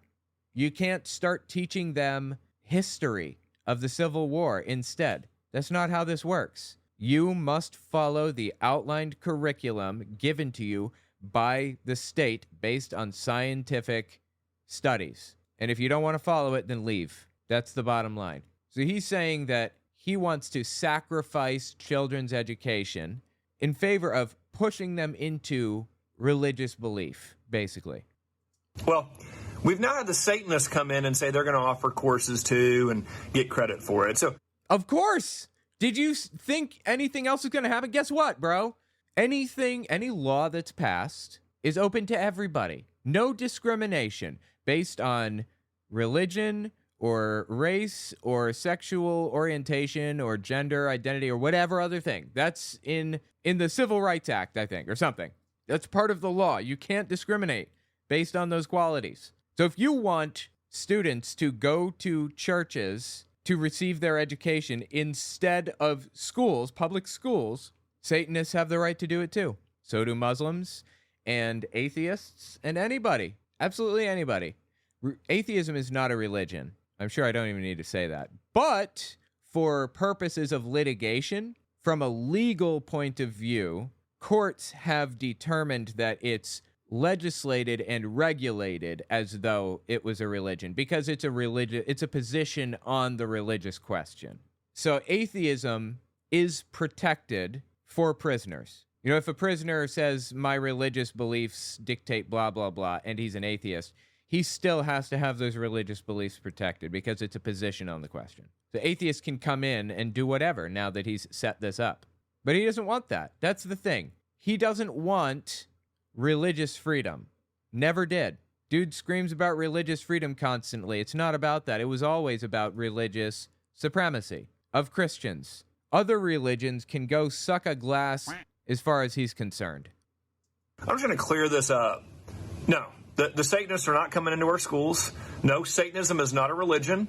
They will not be. It is actually a religion. Not only is it a religion in the sense of like the courts regulate it that way because it's an answer to the religious question, but it's actually a religion. Like they're registered with the government as a religion, the same as a Christian church or a Muslim church or a Jewish synagogue, mosque, whatever. The Satanic Temple and the Church of Satan are both religions, full-blown religions with religious tenets, and they meet every Saturday or whatever it is, and all of it. No, Satanism is not a religion. They will not be recognized by our State Department of Education. Okay, well, you're just wrong. You are not a religion, Satanist. I know that you guys like lying, and that's a central part of your belief system. No, it isn't. They're called tenets. And I assume he's talking about the Satanic Temple. I'm not even sure. I believe that's led by Lucian Greaves. I'm kind of connected to Lucian Greaves through a couple of people. Like, I know a bunch of people who know him. I've never actually met him before, but we run in the same circles. It was headquartered in Salem, Massachusetts. I love it. Salem witch trials. That's fantastic. Yeah, Lucian Greaves leads the Satanic Temple. The Church of Satan, on the other hand, was started by Anton LaVey, I think back in the 50s maybe, and that dude was kind of weird. And they believe in weird, wooey, magic-y stuff sometimes. I think now they're mostly a non-theistic religion, but the Satanic Bible is basically just the antithesis of the actual Bible, and they value Satan as a literary figure. Like, Satan is demonized heavily in the Bible, right? But God lies constantly, though Satan is accused of lying constantly. Satan didn't tell a single lie in the Bible, not one. But God tells all kinds of lies. Satan is viewed as like the symbol of the battle against authoritarianism, the underdog that wants to right wrongs, open eyes, reveal people to true information, uncover lies that are told by God. That, you know, that whole thing. That's why the literary figure, Satan, is revered by the Satanic Temple and the Church of Satan both. There's only ever one high priest at a time in the Church of Satan. That high priest originally was Anton LaVey. That's like the leader. Then Anton Sanzor LaVey was 1930 to 1997. Born Howard Stanton LaVey, apparently. Contrary to its name, the church did not promote evil, but rather humanistic values. LaVey, a former carnival worker, had absorbed a variety of occult and ritual magic teachings over the years, which he incorporated into the tenets of the church he founded on something, or May Eve, April 30th. Yeah, it wasn't, probably not the Church of Satan. It was likely the Satanic Temple. They do not like being confused. This is Anton LaVey, if you didn't know, if you've never seen it before, but that's the Church of Satan. Anyway, I don't remember who the next high priest was. I think maybe his son, Anton LaVey's son. And then I think we have a new one now, but either way, it's irrelevant because I believe that this is the Satanic Temple doing all of this, led by Lucian Greaves. The tenets on their website are all very straightforward and honorable. 7 fundamental tenets to the Satanic Temple. 1. One should strive to act with compassion and empathy toward all creatures in accordance with reason. Agreed. Yes, absolutely. 2. The struggle for justice is an ongoing and necessary pursuit that should prevail over laws and institutions. Yes. It doesn't matter what's happening. It doesn't matter what traditions or what laws or whatever exist. Good, moral good, should come above all else. 3. One's body is inviolable, subject to one's own will alone. Bodily autonomy. Love it. Absolutely. 4. The freedoms of others should be respected, including the freedom to offend. To willfully and unjustly encroach upon the freedoms of another is to forgo one's own. Your right to swing your fist ends at the tip of my nose. You can swing your fist anywhere you want, except for right here. That's what that one is about. I like it, yes. 5, beliefs should conform to one's best scientific understanding of the world. One should take care never to distort scientific facts to fit one's beliefs. Agreed. I love it. 6, people are fallible. If one makes a mistake, one should do one's best to rectify it and resolve any harm that might have been caused. The ability to say the words, I don't know, is something that it took me entirely too long to learn. It's one of the most valuable lessons that I ever picked up. I don't know. That's an okay thing to say. And you know what that should be followed up with? But I want to know. Let's find out. If you don't know, you don't have to make shit up. You don't have to yell at somebody because they do know. Find out. Ask them. That's what that one's all about, and I love it. Number 7, every tenet is a guiding principle designed to inspire nobility in action and thought. The spirit of compassion, wisdom, and justice should always prevail over the written or spoken word. Crest image by Luciana Nedalia. Anyway. Yeah, absolutely. So nothing is infallible. That's the point. I love those tenets. Where in there is it's okay to lie? I don't see that in there. So Satanists lie, you say? Go on. No, Satanism is not a religion. They will not be recognized by our State Department of Education. You are not a religion, Satanist. I know that you guys like lying, and that's a central part of your belief system there. But you will not be participating with our schools. You will not be allowed in our schools. Like, he's just wrong. There are already Satanists in after-school clubs. Anytime there's a Christian after-school club, there's a Satanist after-school club right along with it. Nor will you receive credit. So you will receive credit for going to a church all day, every day, but you will not receive credit for going to a Satanist church. Only Christian ones. And that, my friends, is called hypocrisy. He wants supremacy. He wants Christian supremacy, not equality. He's not reaching for equality. Anyway, he went on Fox News to talk about this too. Ryan Walters did, from Oklahoma superintendent. Listen to what he had to say here.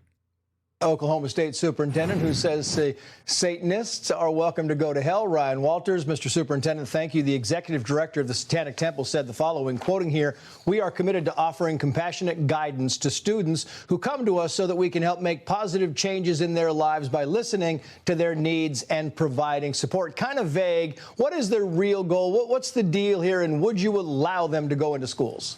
Before we continue, if you notice the chyron on the bottom says, bill would allow satanic priests as chaplains.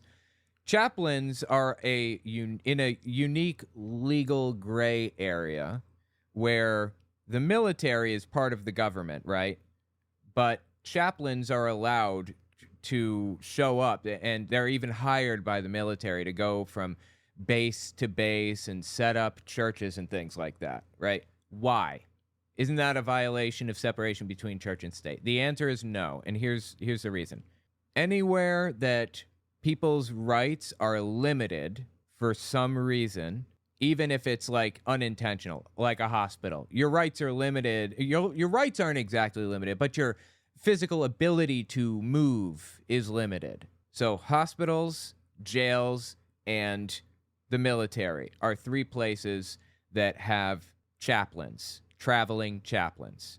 Anytime rights are limited, they try to make it available, make religious belief available. And I'm fine with that, actually. It's perfectly okay with me for people to have religious leaders there nearby in the military or the jails or whatever. Schools are not limiting children's rights to see preachers. They're not in a situation where they're incapable of going to church that night or attending church on a regular basis or calling up their pastor. They're allowed to have a cell phone. They're allowed to, they're physically capable of walking around and all that other stuff. For a very strict, narrow window of time every day, they have to show up here, sit in class, listen to this person blather on about boring and then write their papers, do their homework, and turn it in, and they're done. I'm sorry. School is actually really good. I think it's valuable for kids. It's just sometimes the teachers are boring as sin. The point is that it wouldn't make any sense for a chaplain to be in a school. The reasons presented for chaplains existing in the military, hospitals, and jails doesn't apply to schools. But my wife has been doing a lot of research on this, has dug into it heavily, and even made a chart based off of the bills that are around in the country right now. Let's see if I can find I talked about it not too long ago with her on stream. This is a chart. I made the chart, but my wife got the information for it because she's in law school. This has kind of been her project, but these are the bills. This is every single bill in the United States that allows schools or school districts or whatever to fire school counselors and bring in chaplains instead.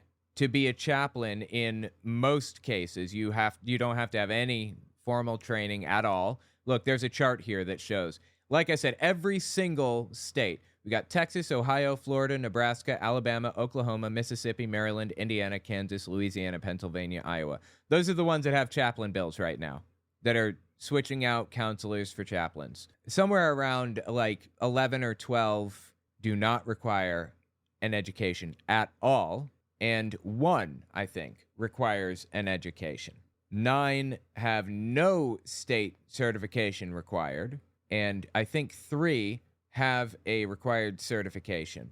4 have no eligibility requirements. Anybody can be a chaplain. 8 have sex offenders as ineligible. Everyone else can. Murderer, you're eligible. I don't know. Anything. Somebody who has been arrested for embezzlement, eligible.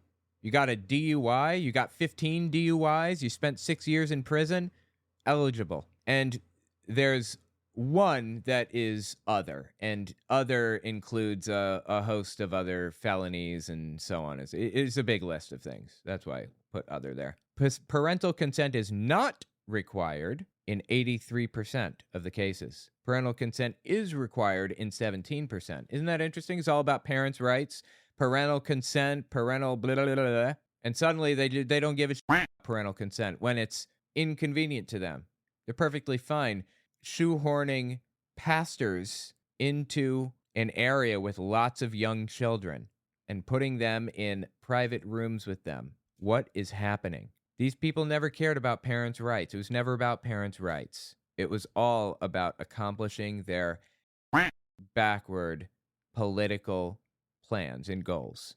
Explicitly replaces counselors, 17%, or not specified if it replaces counselors or not. That was 83%. Should be 0% that explicitly replace counselors. You want to put a chaplain in a school? I still have a problem with that. But you want to replace the counselor with a chaplain who's uneducated, doesn't know anything about early childhood development or psychology or anything? Are you f***ing kidding me? No mandatory reporting requirements. 8%. Should be 0%. 8% of the school district, 8% of the states who are allowing chaplains to replace school counselors, 8% of those states have no mandatory reporting requirements. So a kid is being taken advantage of. There's CSA happening imminently, and a kid tells the pastor, the chaplain, if you will, the chaplain has no obligation to report it to the police. It's wrong. The whole thing is wrong. Again, this is the source. Here are the bills. Here are the dates they were filed. You can go through the whole thing yourself if you want. And it was created by my wife, Victoria Anderson. owenmorgan.com/V Anderson takes you to her page if you're interested. But anyway, that's what we're dealing with right now. I just wanted to bring it up since I saw that along the bottom. I thought that was an important thing to mention. So he's not just trying to bring chaplains into the schools. That's already happening. Ryan Walters, superintendent of Oklahoma, is now actively trying to bring students from the school to churches every day for their education, quote unquote, and receive school credit for it. What is their real goal? What's the deal here, and would you allow them to go into schools? The real goal is to point out how goddamn stupid it is to allow kids to go to a church, any church at all, for educational instruction, for academic instruction. Churches are not centers for academics. Churches are centers for religious studies and religious belief. Yeah, I'm not surprised that people that worship Satan lie. So they are liars. What they're trying to do. Lying about what? In worshiping Satan is destroy the lives of children, undermine the very Judeo-Christian values of this country, and destroy our schools. Satanism is not a religion. We will not allow them in our school. Well, he's just wrong. It is. And what are they lying about? He still hasn't told us. Who's lying? What are they saying? And this whole trying to destroy kids, blah, blah, blah, whatever. No one's trying to destroy kids, whatever, except for people who are trying to get school credit for sending them to church all day. That's definitely going to destroy kids' education. And it's going to destroy America, actually. If kids are coming out of school without a proper education, they're not going to be able to do a job. They're not going to be able to do any higher level job at all. Is not a religion. We will not allow them in our school. Our bill will not allow Satanists into our schools. It will only allow religions that we have protected in this country since the outset of our founding. And so it's very clear. Like, that's just nonsense. We live in a secular country, have since the very beginning. The founders, the framers of the Constitution, explicitly and specifically wrote a secular constitution so that everybody of every background, every religion, race, and creed could live here together. There was one guy, one fucking asshole, one founding father, who kept trying to cram religious language into the Constitution, and it kept getting scrapped and thrown out and rewritten because this dude would not stop inserting God into everything, and that was John Adams. He's a fucking nutcase. They finally got a constitution that was 100% secular. That's what the founding fathers wanted. Set of our founding. And so it's very clear Satanists want to destroy families, want to destroy kids' lives by worshiping the devil. How is that very clear? How do you know any of that? What are you even talking about? That's not a religion. We will not allow them in our schools. And it is interesting, Trace. We've had chaplains in the military. We've had chaplains in Congress. Again, the chaplains are there specifically because people's rights are being limited in jails, in jails, in the military, and in hospitals. I don't know about in Congress. Chaplains should not be in Congress. Under President Trump, you didn't see the Satanists believing they could actually inject themselves into schools. But under President Biden, he has really cleared the way where they... Dude, are you kidding me? You think that Satanists were not creating Satanist after-school clubs? They've been doing this for like years. Since their inception, since like the 30s or the 40s or the 50s. What is he talking about? They weren't doing this under Trump? He must know this is bullshit, right? He must. He can't possibly believe what he's saying right now, right? Themselves into schools. But under President Biden, he has really cleared the way where they feel very emboldened to try to get in there and influence our kids, and they are not going to send our kids to hell. No one is trying to influence the kids except for you. That's the thing. Satanists don't want this. They don't want to influence the kids. Their goal is to show the hypocrisy and the problems with what you're doing. If you open the door, anybody can walk through it. He just wants to open the door for Christians and Christians only. He wants to open the door and put a Christian bouncer there to kick anybody else out who isn't Christian, who doesn't belong in the school. That's just not how the law works. You can't discriminate based on religion or sex or gender or blah, blah, blah, whatever, all the other stuff. But he wants to. He wants to discriminate based on religion. Yeah, not only is it not a religion, it might be an anti-religion. The Satanic Temple mission says the following: provided religious exemption and legal protection against laws that unscientifically restrict people's reproductive autonomy, exposed harmful pseudoscientific practitioners in mental health care, organized clubs alongside other religious after-school clubs in schools besieged by proselytizing organizations, and engaged in other advocacy in accordance with our tenets. I mean, why is this happening? Why are these bills even coming up? The bills are coming up because Ryan Walters wants Christians in schools, or wants kids to go to churches instead of receive academic education. But the Satanic Temple has been doing lawsuits, not like this. This isn't a lawsuit, but they bring lawsuits against people all the time because the inevitable end to this is Ryan Walters is going to deny them access to the school, and the Satanic Temple is going to sue the school for not allowing them in. And then Ryan Walters is going to have to swing the door wide open to allow them in, or close the door for everybody, one or the other. That's what the Satanic Temple's done since the beginning. That's the goal. That's the point. Oh, and guess what? They are a religion, but they also pay their taxes. Isn't that interesting? It's a religion that pays taxes. There isn't like a negative word that can be said about the Satanic Temple, honestly. Anyway, these people are just like, are they brain dead? Are they this stupid? Or is it an act? It's really hard to tell. We want the influence of Christian ministers. We understand that Judaism... Yeah, but not any other ministers of any other religion. Christian values were a foundation of this country. And Judeo-Christian values are not a foundation of the country. This is a secular nation. That's the foundation. I understand that Judeo-Christian values were a foundation of this country. In the 1960s, the Supreme Court weaponized the federal government against Christians. We have allowed our schools. What's he talking about? To be state-sponsored centers of atheism. So we want our Christian communities. No, the country has always been secular. It's not state-sponsored atheism. It's secularism. Do you not know what that word means? It means completely separate from any religion. Muslims, Christians, Buddhists, Sikh, Jain, Shinto, everybody can come to this school and learn, and it won't have anything to do with any of their religious beliefs. You can have your religious belief and operate in society just the same. That's what that is. Secularism, not atheism, secularism. They're different. The Judeo-Christian values of our country to have influence in our schools. What we will not allow are Satanists to hijack these bills, Satanists to try to bully their way into our schools. And so we will stand firm against it. It's not a religion. The founders, I mean, Trace, you can go back and it shows you how the left has also taken history and warped it. The founders did not believe you were going to invite Satan into our public schools.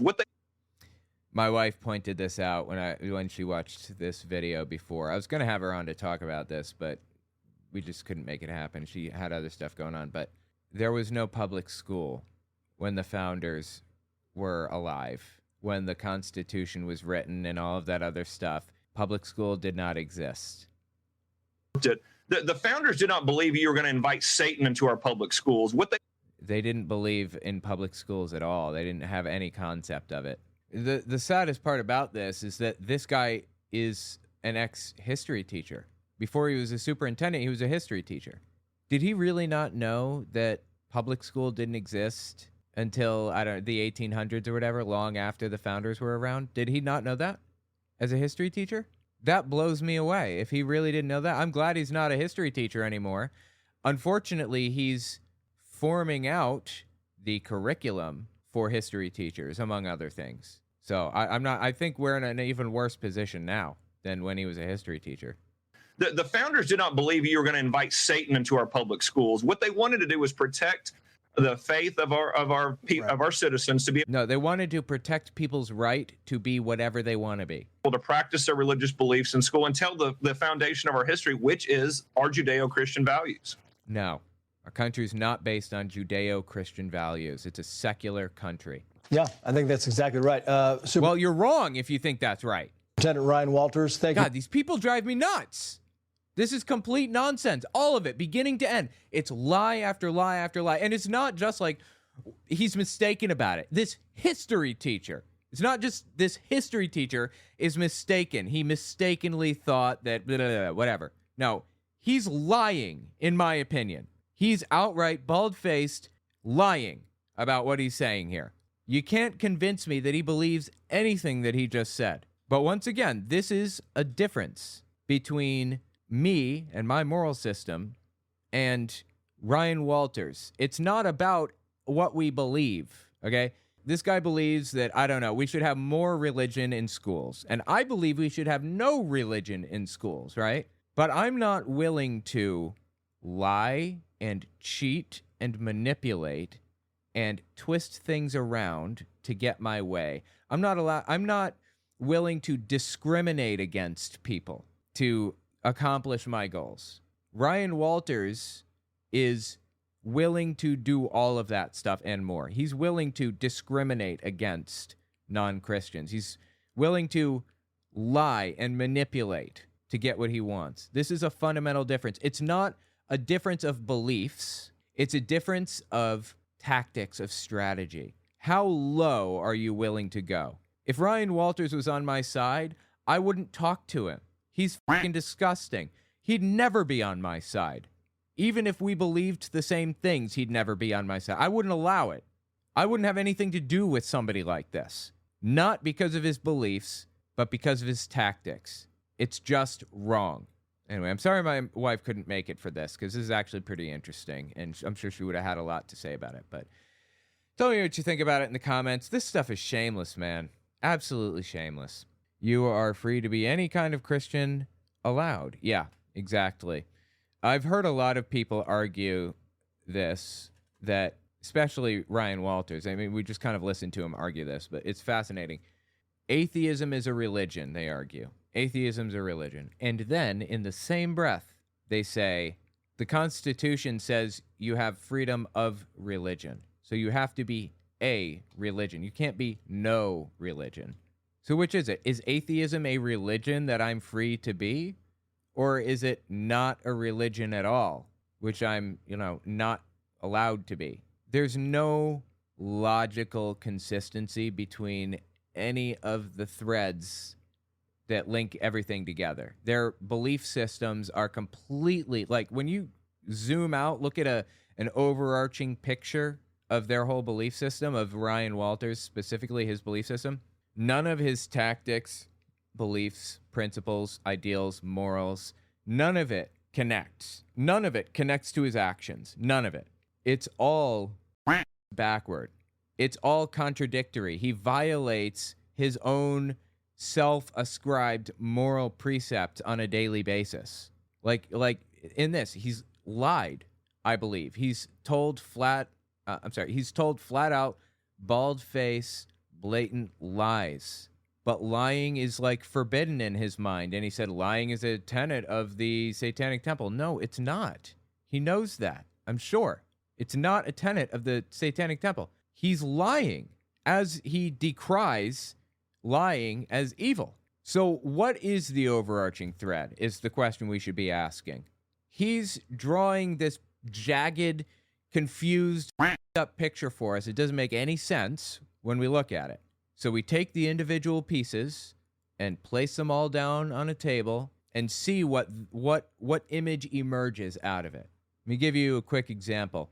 Republicans want to ban abortion, right? They say it's a life. Lives mean things. You can't just kill a human life at, 2 weeks pregnancy or whatever, even though it's like 150 cells at that point. But anyway, you can't kill a human life. Okay, so you value human life. That's the overarching belief. Except they also don't want sex education, which would objectively reduce abortion.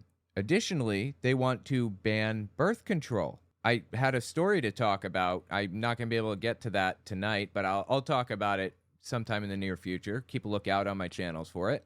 They want to ban birth control. They took a vote on it in the House to ban birth control. They want to switch sex ed classes to abstinence only. And they want to ban abortion. What is the overarching thread here? It isn't reduce the number of abortions. That is not the goal, clearly, right? What's the goal?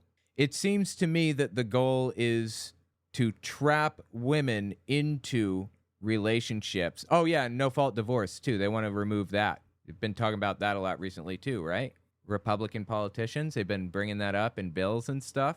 I believe the goal is to trap women and to force them to stay in a relationship with a man. Make it more difficult to escape. Has nothing to do with abortion. They couldn't possibly care less about abortion. You can't convince me they give a shit. What is the overarching picture with Ryan Walters here? Tell me what you think in the comments. What's the overarching picture with him?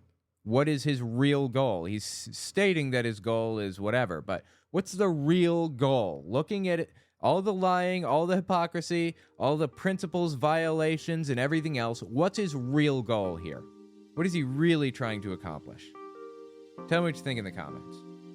That's all I've got for you. If you like what I do and you want to see me continue to do it, don't forget to check me out on Patreon. And take a look at my YouTube channels. Owen Morgan, where I talk about religious issues. Telltale Fireside Chat, where I talk about politics. Telltale Unfiltered, where I do long-form breakdowns of stuff like this. And take a look at my website, owenmorgan.com. I'm selling my book, Understanding Jehovah's Witnesses, 400 pages, and my second book, 100 Questions for Jehovah's Witnesses, which is about 80 pages. And you can find them both there on the website. Audio form, ebook form, whatever. It's about my experiences within the religion and the history of the religion generally.